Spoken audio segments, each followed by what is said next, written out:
Film की शुरुआत होती है एचा से, जो अपनी कहानी सुनाती है और कहती है कि वो हर रात एक ही सपना देखती है, जहां वो एक बड़े घर में एक बहुत हैंडसम आदमी को देखती है जो रोज़ उसके पास आता है। आज भी जब एचा ये सपना देख रही थी, तब हमने देखा कि रियल लाइफ में भी उसके पास एक डेमन था, और इस बात से साफ समझ में आ रहा था कि एचा पर एक डेमन का कब्जा है।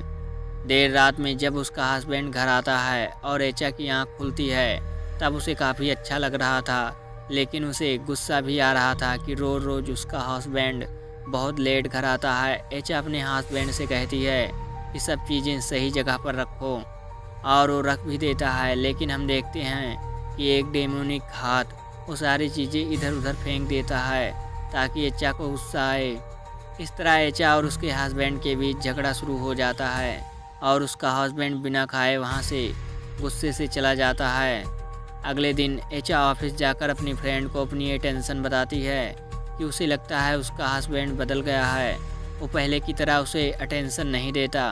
तो उसकी फ्रेंड उसे समझाती है कि तुम भी उसे पहले जैसे ट्रीट नहीं करती, तुम उसके साथ पहले जैसे स्वीट बातें नहीं करती और उसके लिए तैयार नहीं होती। वो एचा से कहती है कि अगर वो चाहती है कि उसका हस्बैंड उसे अटेंशन दे, तो आज रात वो भी उसके लिए अच्छे से तैयार हों। यहाँ एचा का हस्बैंड एरियल भी इस बात को लेकर परेशान था कि एचा उस पर खुश नहीं रहती।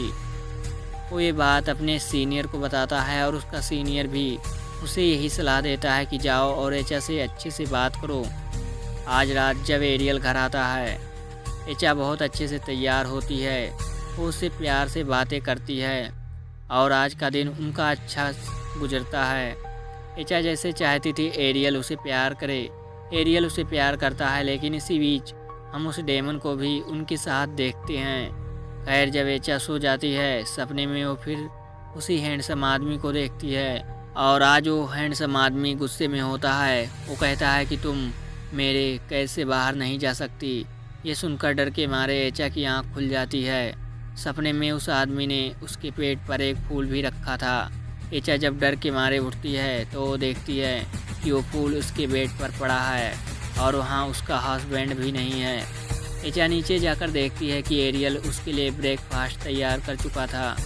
वो दोनों एक दूसरे से अपनी पुरानी गलतियों के लिए माफ़ी मांग रहे होते हैं और नई ज़िंदगी शुरू करने का डिसाइड करते हैं। एचा जब आज काम पर जाती है तो स्टोर रूम में वही फ्लावर देखती है जो उसके बेड पर था। वो जब उसे उठाने जाती है तो कोई और हाथ उस फ्लावर को पहले से ही उठा लेता है। डर के मारे वो पीछे देखती है और देखती है कि सपने वाला वही हैंडसम आदमी अब उसके सामने है, जो तेज़ी से उसकी तरफ बढ़ रहा था। एचा को पता नहीं क्यों उसे देखकर बहुत डर लग रहा था, और जैसे ही एचा ने आईने में अपनी रिफ्लेक्शन देखी और ज़्यादा डर गई, क्योंकि रिफ्लेक्शन में उसे एक डेमन देख रहा था। ये देखकर उसे वॉमिट होने लगी, और जब वो वॉशरूम गई तो पीछे पीछे उसकी फ्रेंड भी आई। एचा उससे बिना कुछ कहे वहाँ से चली गई, और उसकी फ्रेंड उसका वॉमिट देखकर बहुत परेशान हो गई, क्योंकि उस वॉमिट में खून और बहुत सारे वर्म्स थे। शाम को एचा अपनी बहन से मिलती है।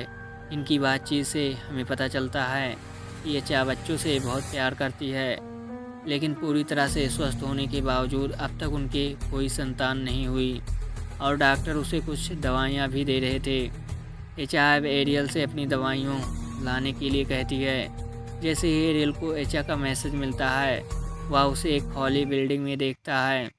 हैरान होकर वह एचा को आवाज़ देता है, लेकिन एचा अचानक भागने लगती है। एरियल उसके पीछे दौड़ता है और देखता है कि एचा का व्यवहार बिल्कुल अजीब हो गया है। उसका पेट फूलने लगता है, और दर्द से चिल्लाते हुए अचानक वह एक बच्चे को जन्म देती है, लेकिन वह बच्चा बिल्कुल शैतान की तरह दिखता है। वह बच्चा अब एरियल की तरफ बढ़ने लगता है, और एचा एक अजीब सी हंसी के साथ एरियल को घूरते हुए हंसती रहती है। बच्चे से बचने के लिए एरियल दौड़ता है और अपने सीनियर से टकरा जाता है। वह सीनियर को सब कुछ बताता है कि कैसे एचा उसके पीछे थी, लेकिन जब वह खुद पीछे मुड़कर देखता है तो वहाँ कोई नहीं होता। एरियल चिट्ठी लेकर घर लौटता है। वह देखता है कि एचा बिल्कुल सामान्य है और उससे सामान्य तरीके से बात कर रही है, लेकिन एरियल का व्यवहार कुछ अजीब था, जिससे एचा महसूस भी करती है एरियल उससे कहता है कि कल सुबह वह एक हेल्थ केयर वर्क महिला को बुला ले, और ये सुनकर वहाँ से चला जाता है। सोते समय भी उससे रात की सारी घटनाएं याद आती हैं। सुबह होते ही वह महिला जिसे एरियल ने बुलाया था वह घर आती है, एचा की मसाज शुरू करती है। कुछ देर बाद वह एरियल को बताती है कि एचा 3 महीने की गर्भवती है। ये सुनकर एचा बहुत खुश होती है, लेकिन एरियल दुखी हो जाता है क्योंकि एचा 3 महीने की गर्भवती हो नहीं सकती। पिछले 6 महीनों में उनके बीच कोई शारीरिक संबंध नहीं हुआ था। एरियल ये सब अपने सीनियर को बताता है और सीनियर उसे सलाह देते हैं कि वह खुद जाकर एचा से इस बारे में बात करे। इधर एचा बहुत खुश थी, जैसे उसे कोई खजाना मिल गया हो। वह ऑफिस में अपने सभी साथियों की अपनी प्रेगनेंसी की खबर देती है, लेकिन उसकी दोस्त खुश नहीं होती क्योंकि उसने पिछले दिन एचा की उल्टी में खून और कीड़े देखे थे जो किसी अच्छे संकेत नहीं थे। एचा ने उसकी बातों पर ध्यान नहीं दिया और अपनी खुशी में मस्त रही। इस बीच पार्किंग लॉट में एरियल को एक कार से बच्चे के रोने की आवाज़ सुनाई देती है। वह जाकर कार चेक करता है और उसमें एक शैतानी बच्चे को देखता है। यह देखकर वह डर जाता है और भागने लगता है। उसके भागते ही पीछे हम देखते हैं कि वही राक्षस उस बच्चे को अपनी गोद में उठाए हुए है। घर पहुंचकर एरियल एचा का फ़ोन चेक करता है क्योंकि अब उसे उस पर शक हो रहा था। फ़ोन में उसे एक लड़के के साथ चैट दिखाई देती है। जब वह एचा से पूछता है तो एचा बताती है कि वह उसका बचपन का दोस्त है जो अपनी पत्नी से झगड़ने के बाद सिर्फ बात कर रहा था। उनके बीच ऐसा कुछ भी नहीं है। एचा समझ जाती है कि एरियल उस पर शक कर रहा है, तो वह गुस्से से कहती है कि कल हम लैब चलेंगे और टेस्ट करवाएंगे। मैं साबित करूंगी कि यह बच्चा तुम्हारा ही है। अगले दिन सुबह वे दोनों अस्पताल पहुंचते हैं, जहां डॉक्टर जब एचा की जांच करते हैं तो पता चलता है कि एचा तो गर्भवती ही नहीं थी। तो ये सब जो हो रहा था, तो डॉक्टर कहते हैं कि जब कोई लड़की माँ बनती है और इस बात को अपने दिमाग में ज़्यादा दबाव बना लेती है तो उसके बॉडी में ऐसे चेंजेस आने लगते हैं जैसे वो प्रेग्नेंट हो। हेल्थ केयर लेडी ने सिर्फ उसके बॉडी शेप देखकर कहा दिया था कि वह प्रेग्नेंट है, जबकि ऐसा कुछ भी नहीं है। ये सब सुनकर एचा और भी ज़्यादा टेंशन में आ गई और एरियल बहुत दुखी हो गया कि उसने बिना वजह एचा पर शक किया। एचा का मूड बहुत डाउन था। वो जाकर अपनी फ्रेंड से सब कुछ शेयर करती है। तब उसकी फ्रेंड कहती है तुम्हारे साथ जो कुछ हो रहा है वह सही नहीं है। इसलिए वो एचा को अपनी टीचर जेनी के पास ले जाती है। जेनी साहब जैसे ही एचा को देखते हैं तुरंत उन्हें एचा के पीछे वो डेमन नज़र आता है और वो समझ जाते हैं कि एचा के साथ कोई बड़ा प्रॉब्लम है। अब वो एचा और उसकी फ्रेंड को अंदर बुलाकर उन्हें उन जीन्स के बारे में बताना शुरू करते हैं जिनका काम होता है इंसानों की मैरिड लाइफ बर्बाद करना। यहाँ वो एचा से पूछते हैं क्या तुम्हें कोई अजीब सपने या इल्यूजन होता है। जब एचा उन्हें अपने सपनों के बारे में बताती है तो जेनी साहब कहते हैं तुम्हारे पीछे एक जैसा जिन का साया है जो इंसानों के घर तोड़ता है। एचा फिर अपनी प्रेगनेंसी वाली बात भी बताती है। तब जेनी साहब कहते हैं तुम प्रेग्नेंट नहीं हो। एचा की हालत बहुत ख़राब थी, इसलिए उसकी फ्रेंड उसके पास बहुत देर तक रहती है जब तक एचा सो नहीं जाती। उसके बाद वो घर जाने के लिए निकलती है और रोड पर एक छोटा किटन देखती है जिसे वो साइड में रख देती है ताकि कोई उसे कुचल ना दे। लेकिन अचानक उसे एक अजीब एहसास होता है। जब वो पीछे मुड़कर देखती है तो वही जिन वहाँ होता है जिसे बचाने के लिए उसने एचा को जेनी साहब के पास ले गई थी। वही जिन अब बहुत गुस्से में था और उसने एचा की फ्रेंड पर अटैक करके उसे मार डाला। ये सब कुछ एचा अपने ड्रीम में भी देखती है और डर के मारे उठ बैठती है। बाहर से उसे कुछ साउंड भी सुनाई देती है। जब वो बाहर जाकर देखती है तो उसकी फ्रेंड बिल्कुल उसी तरह से मरी हुई होती है जैसे उसने अपने ड्रीम में देखा था।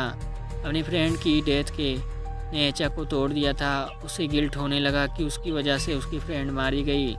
जब एरियल घर आता है तो एचा को बहुत बुरी तरह से रोते हुए देखता है। जब एचा सब कुछ एरियल को बताती है तो एरियल भी बहुत परेशान हो जाता है। रोते रोते अचानक एचा का पेट फूलने लगता है जैसे वो सच में प्रेग्नेंट हो गई हो। यह देखकर दोनों बहुत ज़्यादा घबरा जाते हैं। अगली सुबह एचा एरियल को अपने उन ड्रीम्स के बारे में बताती है जो रोज़ देखती है और जिनके बारे में जेनी साहब ने कहा था ये जिन के दिखाए हुए ड्रीम्स हैं। अब एरियल को लगता है कि उसे एचा को लेकर जेनी साहब के पास जाना चाहिए। जेनी साहब देख रहे थे कि एचा और एरियल किस मुसीबत में हैं, इसलिए वो उनकी हेल्प करने के लिए तैयार हो जाते हैं। यहाँ से एचा का एक जोन स्टार्ट होता है, लेकिन वह डेमन बहुत पावरफुल था एग्जॉर्मेशन के टाइम कि वो एचा के बॉडी के अंदर चला जाता है और इन सबको डरावनी आवाज़ में बताता है कि वो इस डेमन को एचा से दूर नहीं कर सकते, क्योंकि वह एक दूसरे डेमन में एक दूसरी दुनिया में एचा ने उस डेमन से शादी की थी।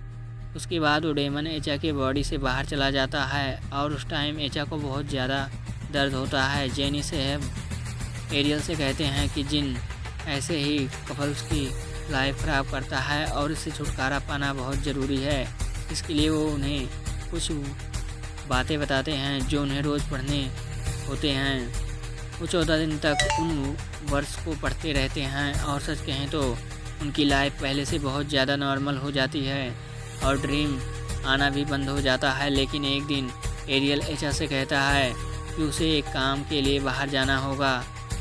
हालांकि वो एचा को इस हालत में छोड़कर नहीं जाना चाहता था, लेकिन दूसरी सिटी में जाने पर उसे बहुत ज़्यादा पैसा मिलेगा, जिससे उनकी फाइनेंशियल सारी प्रॉब्लम सॉल्व हो जाती है।